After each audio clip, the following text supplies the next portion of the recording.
Able to seal him. Here's the pass. Oh, what a catch! Leaping into the air and pulling it down is T. Higgins. Burrow facing pressure. Goes over the top. Wide open is Chase. And he splits the defenders for the touchdown.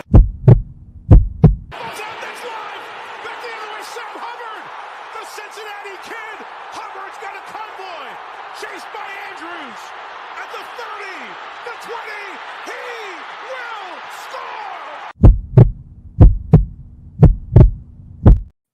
Hooday, Bengal fans, he is Mon, I am Jake. This is the Bengals Pulse, the heartbeat of our Cincinnati Bengals. We are live, Bengal Pulse listeners, join in, please.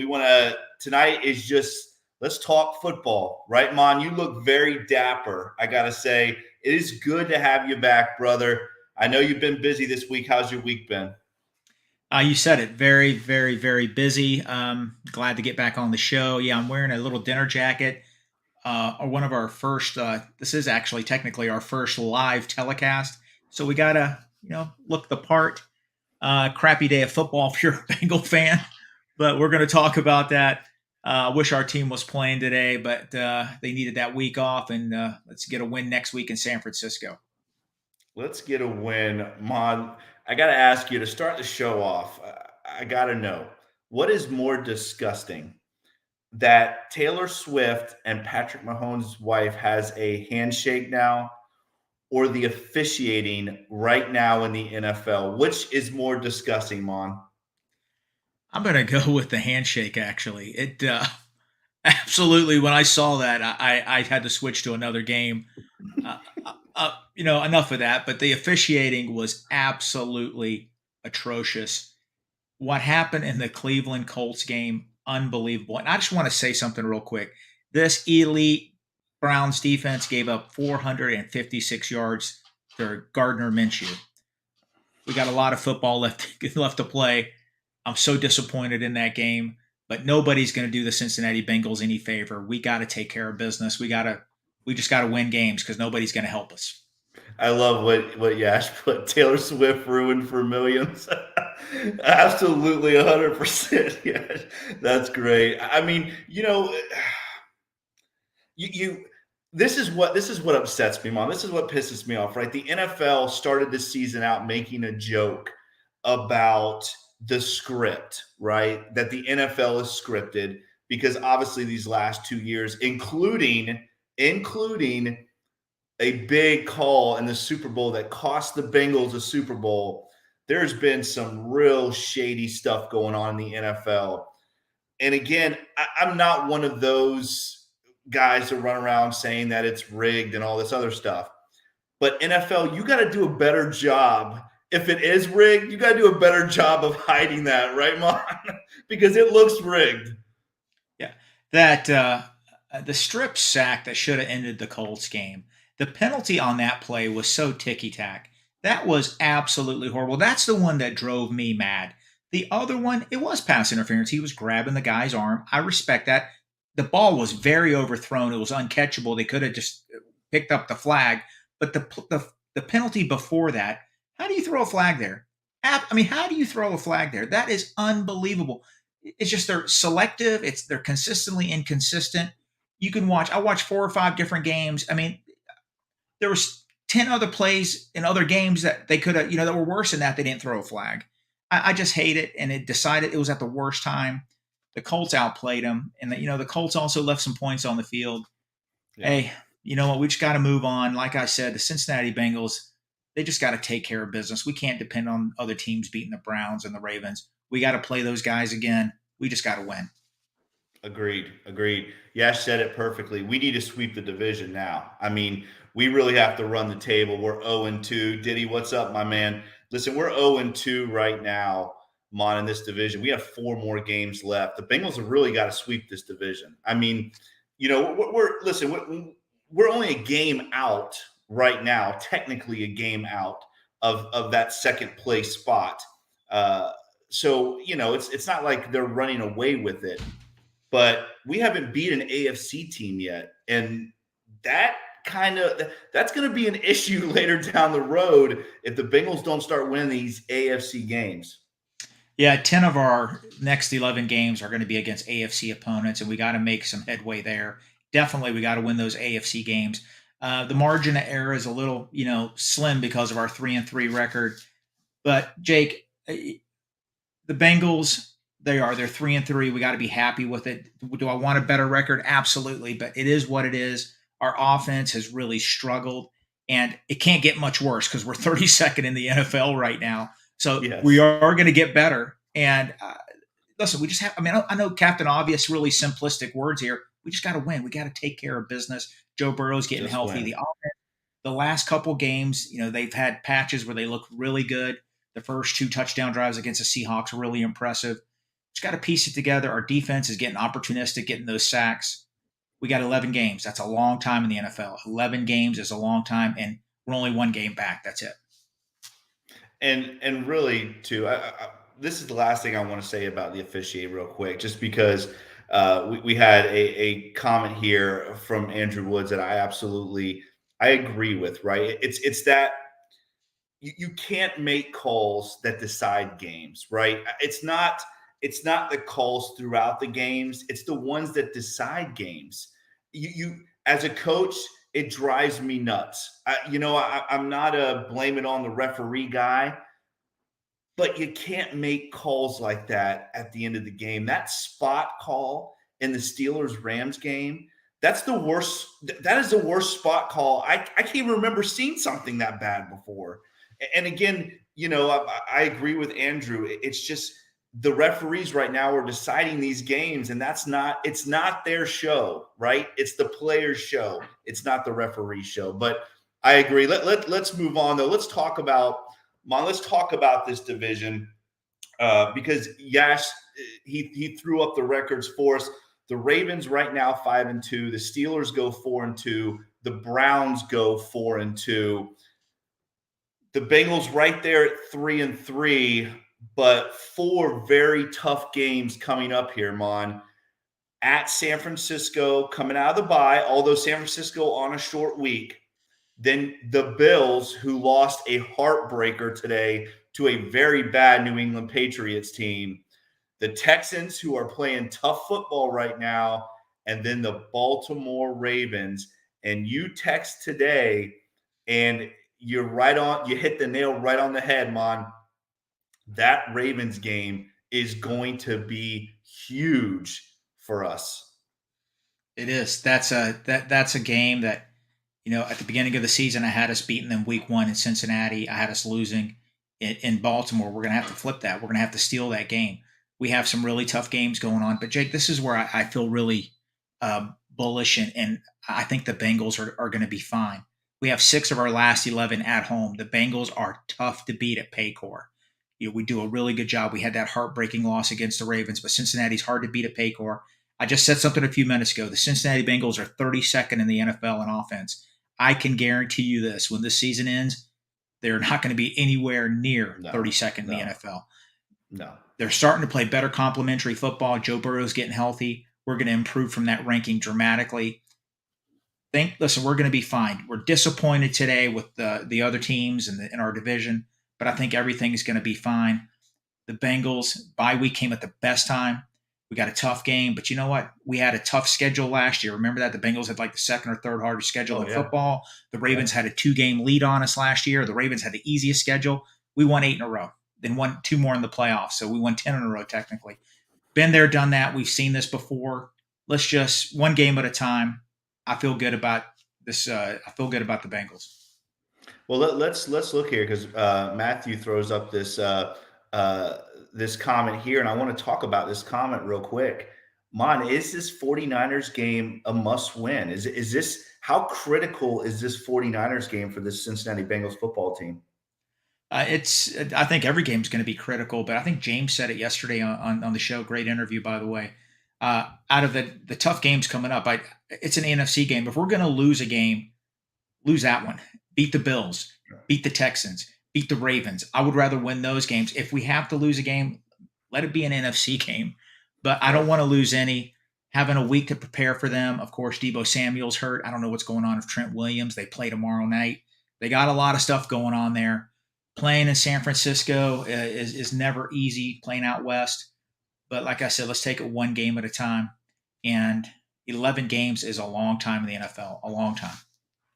Yes, it is, and Yash, I agree with you. Right, this Bengals team, at this point, it just feels like let's just get into the playoffs. Right, just let's be healthy and let's get into the playoffs because we all know Joe Burrow in the playoffs is pretty damn good, Mon. So I agree, Yash. Get into the playoffs. Ronald, I agree with you 100%. Justin Herbert, Josh Allen, right? How are these guys even compared to Joe Burrow, Mon? I mean, realistically, yes, Justin Herbert's got the incredible arm. Josh Allen's got the incredible arm. But how good are these guys really? I mean, this Buffalo Bills team is sitting at 4-3 right now. They've lost to some bad football teams, as we have too. Again, we've lost to some bad teams as well. And then you look at Justin Herbert, right? A guy that they're sitting at 2-5. Where do those guys compare to Joe Burrow, Mon? What do you think? Where do those guys compare to those to Joe? Listen, Herbert and Allen just look the part. They just, they're like Greek gods, or these big guys, 6'5", just 250-pound quarterbacks. They're unbelievably, built. Joe's not that big. Allen and Herbert have the cannon arms. ESPN, all these guys, NFL Network, they just love oohing and on over the throws.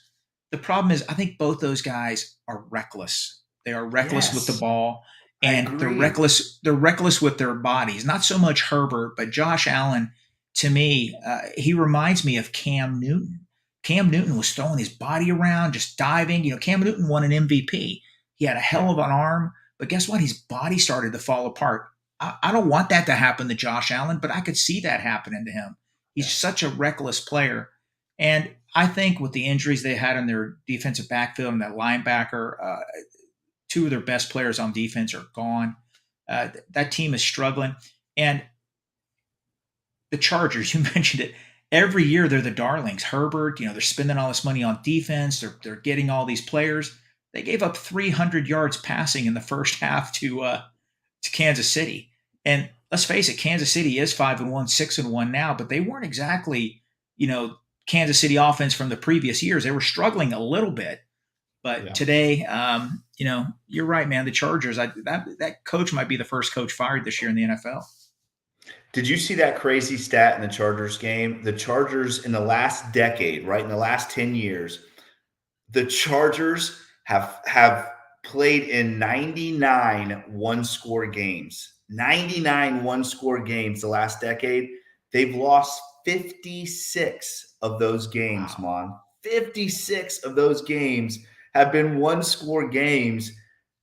I don't know. Is it coaching? Is it quarterback play? I don't know. I think it's definitely a good debate to have because these last 2 years that's been the debate, right? It's been Lamar Jackson, Joe Burrow, Josh Allen, Justin Herbert, Patrick Mahomes. Now you throw in Jalen Hurts. Where do these guys all fall in this picture? And I'm just going to say it. I agree with Ronald. I think Joey B is still him. I do. I think you look at the way this season has fallen so far at 3-3, and I think James said it great yesterday.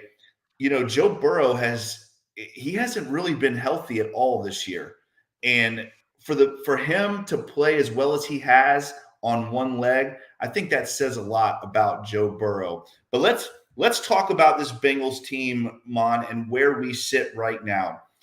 I'm gonna throw out the rankings right as of before today started because obviously, today might have changed a little bit, but this was as of Monday. Thanks to our buddy Jay Morrison. Here we go. Here are the rankings, Mon. I'm going to go over them with you, and I want you to tell me what you get out of them. Okay, here we go. Bengals rankings as of Monday. As of Monday.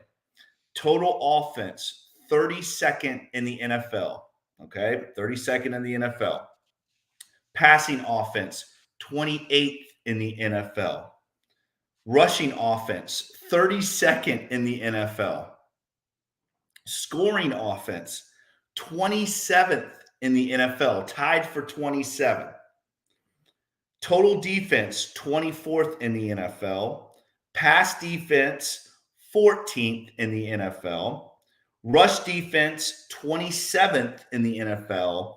Scoring defense, 17th in the NFL. And the one that seems really the most positive is the turnover differential. Still, the Bengals are sixth in the NFL, which is really keeping them afloat, right?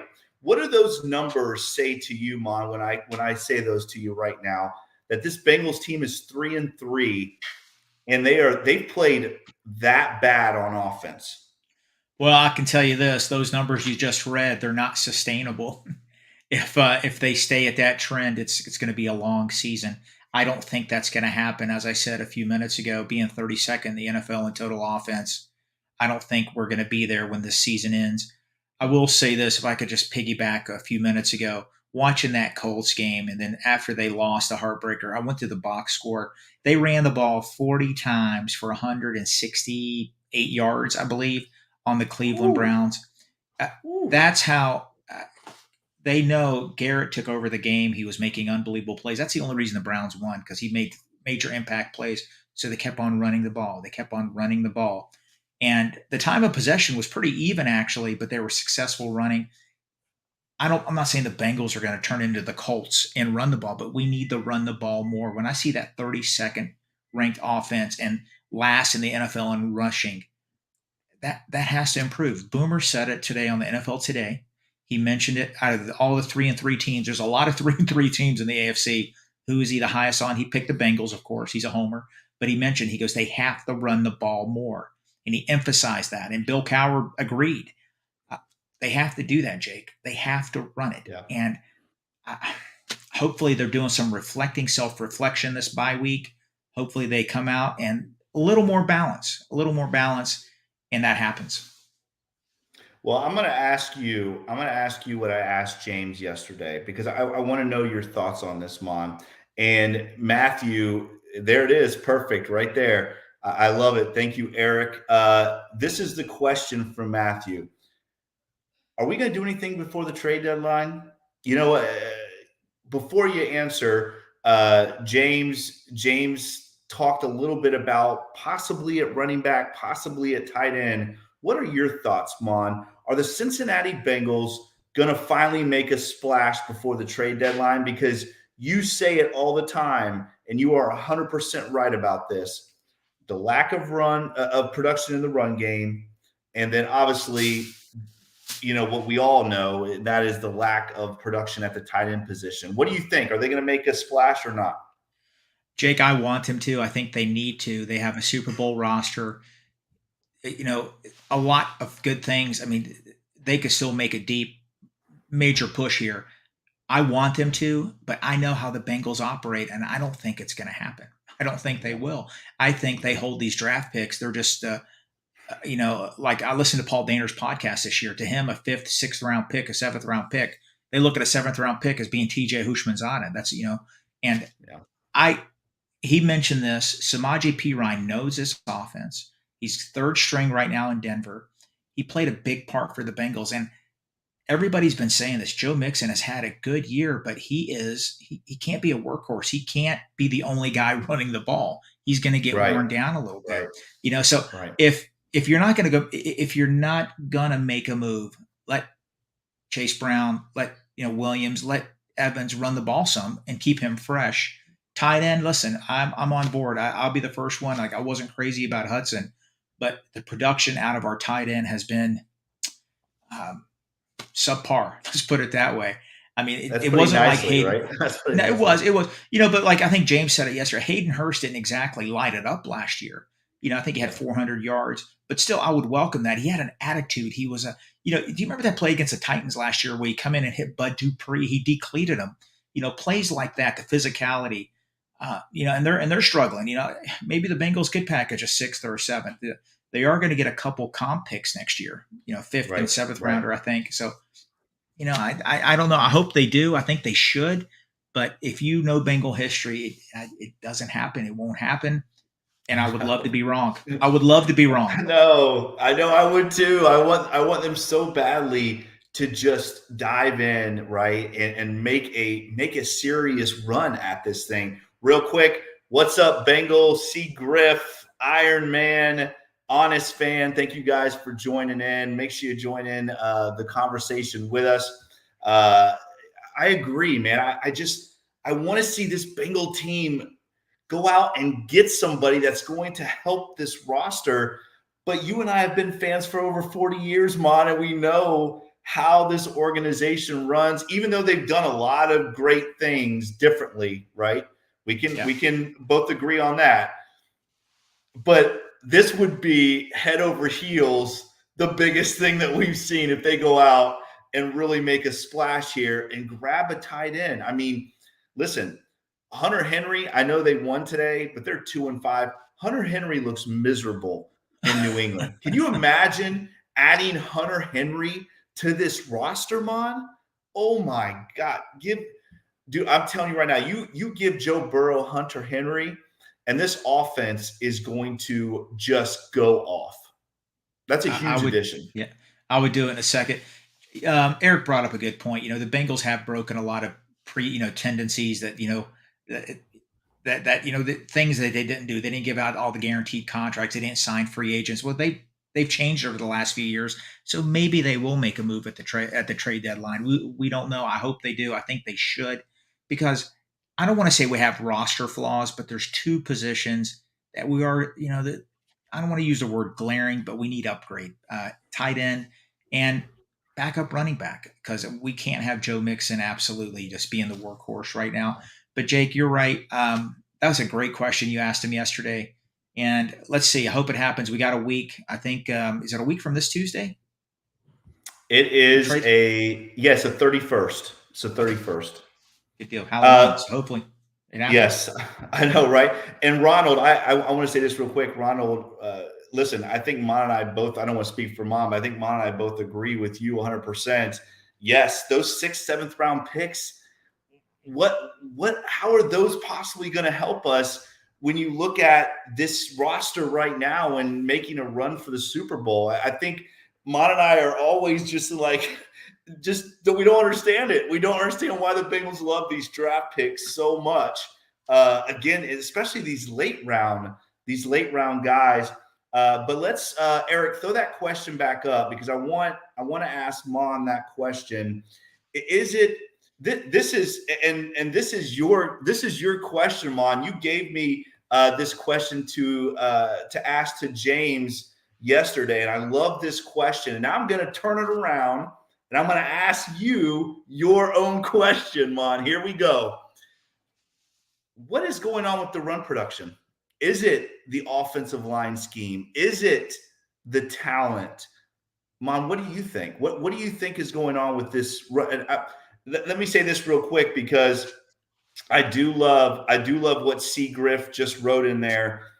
Joe Burrow now maybe taking snaps under center is going to help, because you are very limited, right? It's all you really can do from the gun is run zone. And after a while, that zone's just we don't have the backs to really run zone. Mon, answer the question, though. It's your question. What's going on with that run production? I think all of the above. I think it's a mixture of both. I just don't believe that the offensive line is doing a good job at run blocking. I know statistically they're doing much better pass protection. The sack numbers are down a little bit. I just don't feel like they're getting the job done run blocking. Joe Mixon is not a home run threat. He never really has been. He's just been one of those 3, 4, 5 yards. Every once in a while, he would break a 20, 30-yarder. And let's face it, go on Twitter after a game. How many Bengal fans question the coaching staff and their, play selection and not running the ball? I mean, it happens every week. Tony Pike was mentioning this on his show on ESPN 1530. The game against the Seahawks, it's a close game. It's a nail biter. and the Bengals are, a field goal away, the Seahawks take the lead, all this. The Bengals ran the ball 13 times, actually 15. Two of those was Joe Mixon. No, Joe Burrow. They only ran the ball 13 times the whole game. He mentioned, he goes, listen, if you're playing catch up, we get it. You got to throw the ball a lot. But when it's a close game like that, how do you run the ball only 13 times? And sometimes I just feel like I think our coaching staff just gets away from it. And it's a mixture of all. I mean, to answer your question, it's all the above. I really think it is. And I think, hopefully they're doing some reflecting and trying to figure it out. And hopefully they get it rectified. What was it a few years ago? Remember they played in London? They were really struggling. They revamped the run game. And then after that game, they took off. Mixon and company. They became one of the best rush teams in football. Hopefully that That was a happens again. Rams. That was a Rams game, right? Wasn't it That against the was a Rams? Rams game in London. Remember, Yeah, they right, revamped it. They spent the whole right, week. They go, we got to do right. something. After that game, they became one of the better run teams in football. Hey, man, I hope we have a repeat of that. And I love right now in the comment section we have a bunch of listeners throwing this out there is how do we know what type of backfield we have when guys like Travion and Chase and Chris, those guys really not getting involved very much in this offense. I understand Joe Mixon is the guy, but you've been standing on your soapbox for 2 years about Chris Evans. You know, is that something maybe that we need to see a little bit more of? I think even Eric, when we were talking to James yesterday, I think Eric mentioned this too, is a guy like Chase Brown, who's very explosive. How are we going to know how good Chase Brown is if he's only getting 3 or 4 snaps a game, right? Yeah, that's a valid question, valid point. I think James mentioned it yesterday, and I heard it on some other podcasts. I just don't think our coaching staff has that confidence yet to do everything. And you know what? Chase Brown has like 4.4 speed, very dynamic. He's not the shiftiest of backs, but he's somebody that could take it to the house. You got to give these guys 5-6 carries a game. You have to, because everybody's seen it. Joe Mixon, getting 20, 18, 20, 25 carries a game. He's been in the league. He does have a little bit of wear and tear. That's not sustainable for 17 games. It's not sustainable. They got to get some of these young players in there to get some snaps. Yeah, I agree, and I do want to say this too because Matthew brought this up. Is the offense does kind of seem a little stale, right? It just kind of seems a little stale. Uh, they need to open this thing up, and maybe we'll see a little bit more of that now that Joe Burrow is healthy. Yash put on here.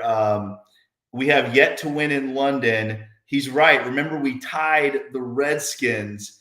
Do you remember that game, Mom? I was watching at your house. I was so pissed off. I got in the car and left and drove back to your house to watch the end of it. I was so pissed. I remember, like, what are you doing? What are you doing? the way that game fell apart, it just, oh my God, it just drove me nuts. But let's get to some awards here. Go ahead, Mom. What were you gonna say? Let me ask you a quick question. I want you to answer the run game question. What would you do, being a coach? What would you do to improve the run game? Give me two things. I'm going to be honest with you. I do think a big part of it is that you have to run the ball from under center. You see every team in the NFL does it.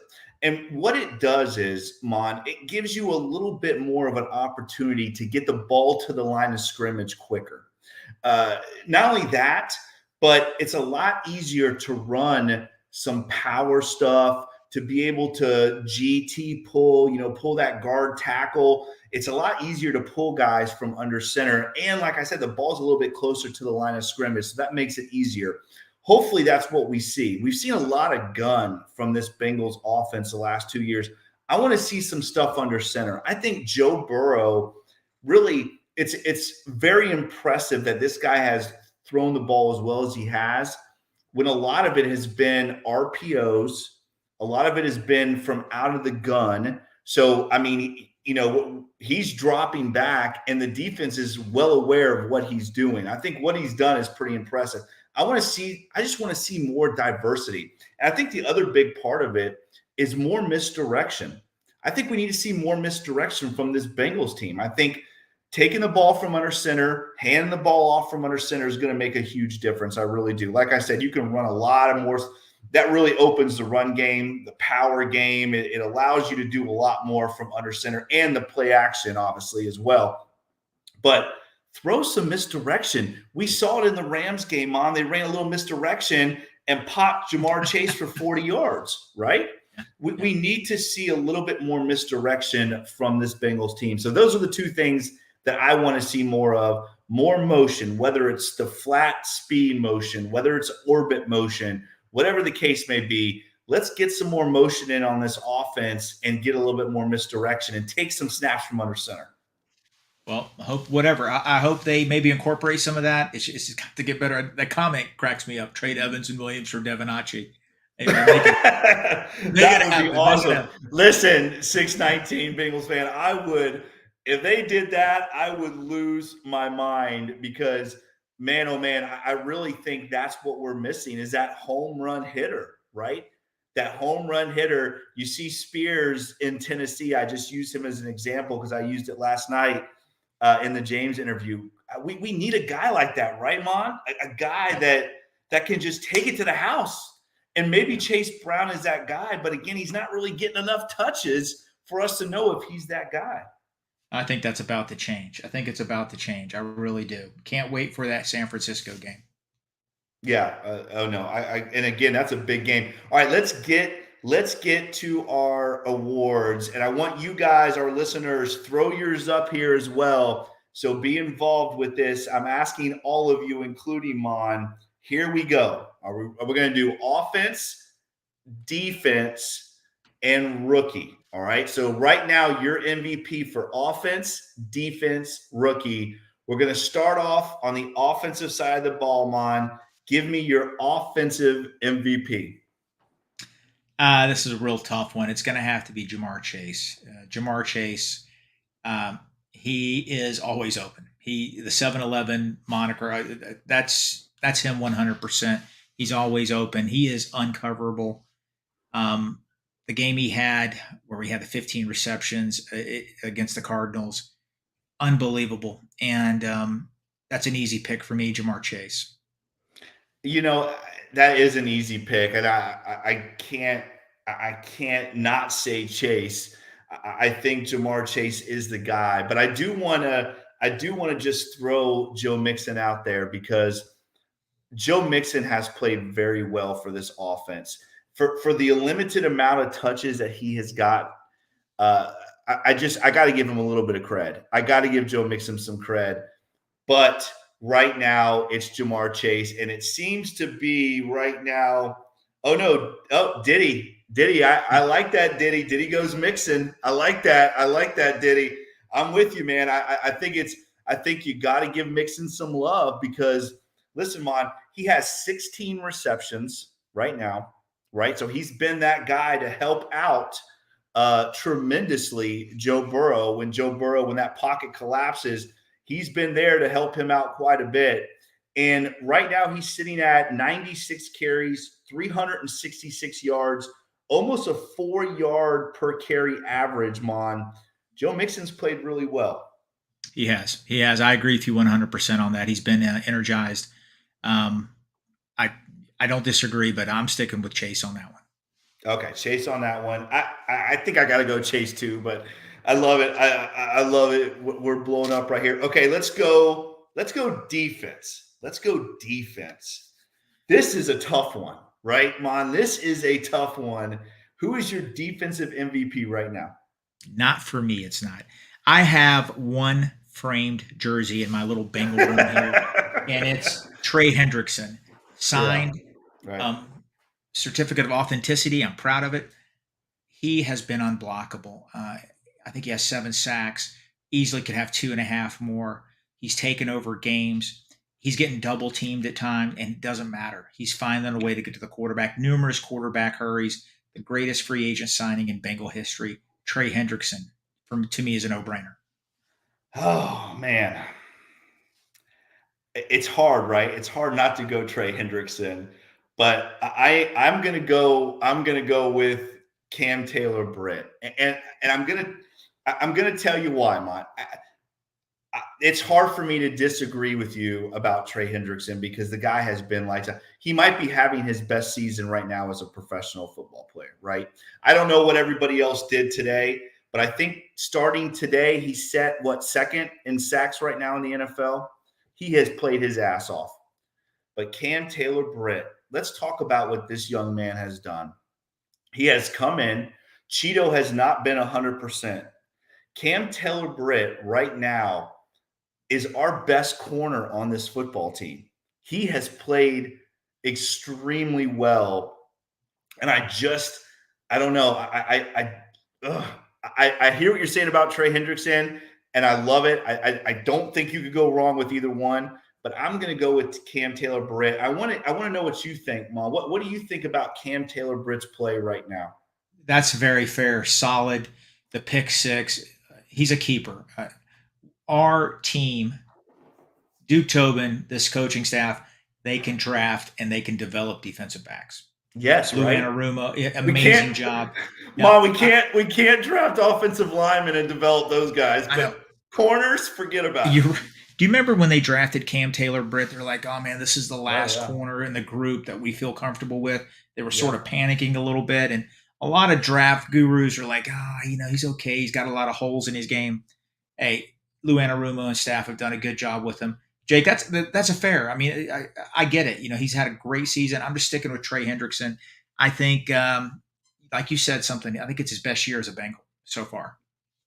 Oh, I agree. I agree. And I do think Cam Taylor-Britt is playing well enough that it's going to be very interesting to see now what this team does with Cheeto, right? It's going to be interesting to see what they do with Cheeto at the end of this year because Cam Taylor-Britt has really stepped in and played well enough to be that number one corner. I agree with you, Yash. How awesome would that be? Nick Scott and a fifth rounder for Chase Young. Diddy, I love it. Diddy, yes. Let's go Nick Scott and a fifth for Chase Young. I'm with you 100%. Yeah. Yes, Yash. I like Yash. I love the Nick Scott. Trade him. All right, here we go. Rookie, the best rookie, and there's been some good ones. Now, let's not forget how well these guys have all played right now, whether it's special teams, on offense, or defense. A lot of rookies contributed this year so far. Who's your best rookie? DJ Turner. Let me say this real quick. Matthew, you're right, except for Miles Murphy, our number one pick. Go ahead, Mon. Who is it? He's got a sack. I'm still high on Miles Murphy. It's going to be DJ Turner. DJ Turner is playing lights out. If he stays healthy, he's going to be one of the best in the league. I think Diddy had it a few comments ago. I think it's going to make it a little easier for the Bengals if he keeps on playing the way he is. Cheeto, it's his last year of his contract. I'm sure the Bengals are going to try to sign him again, to keep that veteran presence. But if he keeps on playing the way he's playing, I think it might be easy. The Bengals might let Cheeto walk. Let's not jump too far ahead. Cheeto, when he's healthy, is one of the best in football. But DJ Turner has been a surprise. I mean, we knew he had a lot of potential, but the way he comes in and he's playing like he belongs. The game's not too big for him. And he's not the biggest guy in the world, but he's not afraid to get physical. He looks the part, and he's fast. What did the Bengals do? They drafted, three defensive backs? 2 this year, DJ Ivey and him. This year. Yeah, then last year they drafted the defensive backs also. Three. Jordan Battle. Yes, safety, you're right. But they've drafted, I think, 5 over the last 2 years. This team is drafting speed, and DJ Turner is one of them. I love DJ Turner. And I think he is the obvious choice, although I do agree. I think Matthew said it earlier. We do need to see more of Yoshi because I think Yoshi is going to be a guy that really helps out this offense and opens up the offense. And let's not forget about Chucky Sizzle. He's been gone a while, but that was a huge punt return against the Baltimore Ravens. So he's made a contribution. Miles Murphy obviously is a guy that I thought we were going to see a lot more of this year.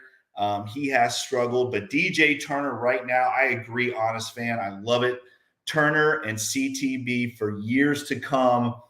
That's a very fast, defensive backfield when you throw those two guys and Dax Hill in. All right, last award. I'm going to throw this one out here. Surprise player so far this year. Give me your surprise player. Surprise player is somebody that I have been very, very hard on. I didn't want him to be a Bengal this year, but he has played so well at right tackle. I know I'm man this. enough to admit I was wrong. Jonah Williams has looked really good.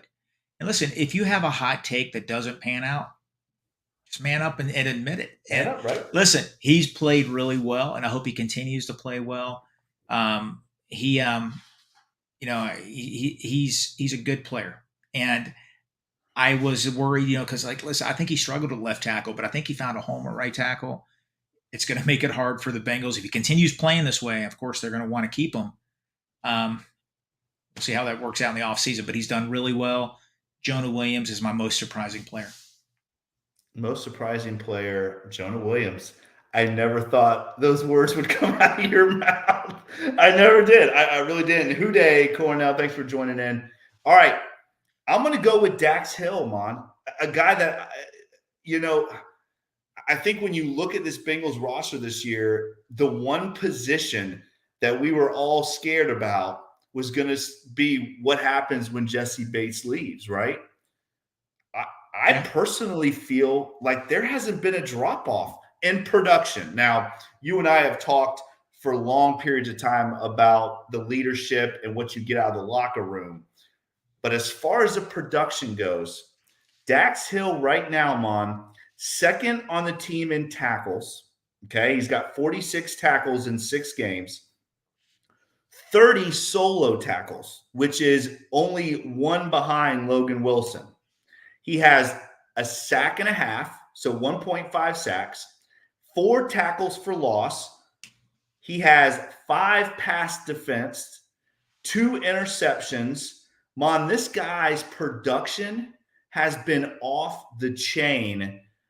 My guy is Dax Hill. I think he has played his ass off, and I think he's one that we have to mention with CTB and DJ Turner and Dax Hill.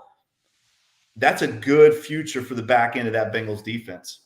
Absolutely. We said it before on this show, 10 of our defensive backs, 6 of them are either rookies or second-year players. Very young defensive backfield. We knew they were going to lean on them a lot this year, losing Bates and Bell and Eli Apple, who's a veteran.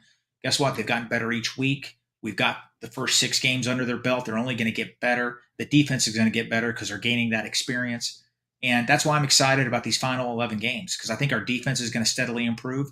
And guess what? This offense will definitely improve. So I'm really, really excited about these next 11 games. But that's fair. Very good. All right, so let's talk about this game coming up here this weekend. San Francisco 49ers, they play tomorrow night, the Minnesota Vikings. So they are on a short week, although they are going to be at home against us. We have to go out to San Francisco to play this team that lost a disgusting game to the Cleveland Browns, which how is that team not 2-4 right now, Mon? It's just beyond me. I don't know how the hell they've won these last 2 games. But this San Francisco's 49ers team right now a little banged up, right? I think we found out this weekend that Mr. Debo probably not going to be playing against the Bengals. That's a big hit for this offense. Christian McCaffrey banged up. He's questionable for tomorrow night. But you and I have seen this 49ers team play our Bengals quite a bit. And this 49ers team is just tough, right? They are just nasty at the line of scrimmage on both sides of the ball. It's very much like playing an AFC North team. And I'm going to tell you right now, I think they have one of the best offensive coordinators in football. Mon, let's talk a little bit very quickly about this San Francisco 49ers team the Bengals have to play. What do the Bengals need to do to go out and beat the San Francisco 49ers next weekend? Control that line of scrimmage. You mentioned it. Their defensive line is nasty. Our offensive line has to keep Joe Burrow clean. We have to control the line of scrimmage, Jake. They can't continue this trend of opposing teams having the ball 35, 36, 37 minutes. That's just not sustainable. And 4 of our 6 games this year, the opposing teams have had the ball over 35 minutes. We can't do that. We did win one of those games, the Seattle game. Got to be really careful, control that line of scrimmage, not having Debo. I don't want any player hurt. That's going to help the Bengals. We're going to see how, Mack plays tomorrow night, and Trent, their offensive tackle Williams, he's banged up too. Oh, They he's are another playing one. on, Yeah. they're playing on Monday Night Football. They have a short week, so that could come in our favor a little bit too. But listen, they're a great team, and I'm going to say it. I think their coach is the best play caller, best offensive mind in football right now. I agree. I really do. I think he is. And listen, I don't want to take any. There's no disrespect here for Brock Purdy, because give that man props. He was the last man drafted, and he ended Jimmy Garoppolo's career there. He ended Trey Lance's career there. The guy is not a bad football player, but this 49ers offense is so damn good, right? And you just, do you think every once in a while, Mon, do you ever sit and think like, God, can you imagine if we had a play caller that's that creative with his offensive weapons? Can you imagine in this Bengals offense? Now, listen, when I say that, I love Coach Taylor. I don't want Coach Taylor not to be the head coach of this Bengals team, because I think Coach Taylor is an incredible leader of men. I think he is one of the best head coaches in the NFL. But can you imagine that creativity with this Bengals offense? Yeah, that would be something. Sometimes I watch them play and I'm like, I wish we could do that. I think the Bengals need to just really see what the Browns did. The Browns really stifled them. They played, Browns got a good defense. I know they gave up a lot of yards today. We had 2 weeks to prepare for them. They are a little banged up. Playing out there is going to be hard. But listen, we're a team that played in 2 AFC championship games. We're a good football team. We should have every right in our mind to go out there and beat them. And let's just get ready for it, and let's see how it goes. And we'll talk about it more later on in this week, I think, in our next show. Yes, we will. Absolutely. Real quick before we get out of here, Mom, is Brock Purdy as advertised, or is it the system? I think it's the system personally. I watched him play in college a lot. He was really tough at Iowa State. He beat my Mountaineers really bad. But I believe if we shut down that run game and we make him pass, he's very capable of passing. Don't get me wrong. He can throw the ball. Put some pressure on him like the Browns did. I think that's our best chance. And we'll see how it goes next week. And I love what Yash said too. Stop the run, right? If you can stop the run and you force Brock Purdy to throw the football, to sit in that pocket and throw the football, and you got a banged up Trent Williams, I don't know. Trey Hendrickson could feast. I mean, this Bengals defensive line has been incredible this year, pressuring the quarterback. Yeah, yeah. Well, it's going to be exciting to see. I wish the game was at Paycor. Unfortunately, it's not. But I think the best quarterback wins. I always have that mentality, and I know who the best quarterback is. It's Joe Burrow. I agree. Guys, listen, man, thank you guys so much for tuning in. Mon and I are going to try to go live more and more and more. I want to give a shout out to our guy, Eric, our producer. He's in the background right now helping us run this thing. Again, guys, thank you everybody for tuning in tonight. Make sure, guys, that you check us out every week. And again, we're going to try to go live more and more as we get further along. This is episode 90, Mon. Can you believe it? We're 10 away from 100. It's just absolutely incredible. It is. We're having a blast, and the shows are really fun, especially when the Bengals win. So let's keep that going. let's keep that going. And if you guys were not able to see our interview with James Rapine yesterday, make sure you go and check it out. James has a lot of good Bengal information and content for you guys. All right, guys, as always, if you like this podcast, make sure you like, share, and subscribe to this podcast. Make sure you check Mon and I out on all the awesome podcast platforms, Apple, Stitcher, Spotify. Follow Mon on Twitter at @TheFireMon. Follow me at Coach Jake Owens 9. Follow Eric at eFlash with 2 H's 88. And follow the Bengals Pulse on Twitter at Bengals_Pulse9. On Instagram, the same without the @ Bengals_Pulse9. And as always, if you like this podcast, make sure you give Mon and I that 5-star review. We would very much appreciate that. And as always, check out all the awesome podcasts right here on the Cincinnati Podcast Network. He is Mon. I am Jake. This is the Bengals Pulse. Hooday, Bengal fans. We will see you in a couple days. Take care, guys. Thanks, guys. Thanks for tuning in, guys.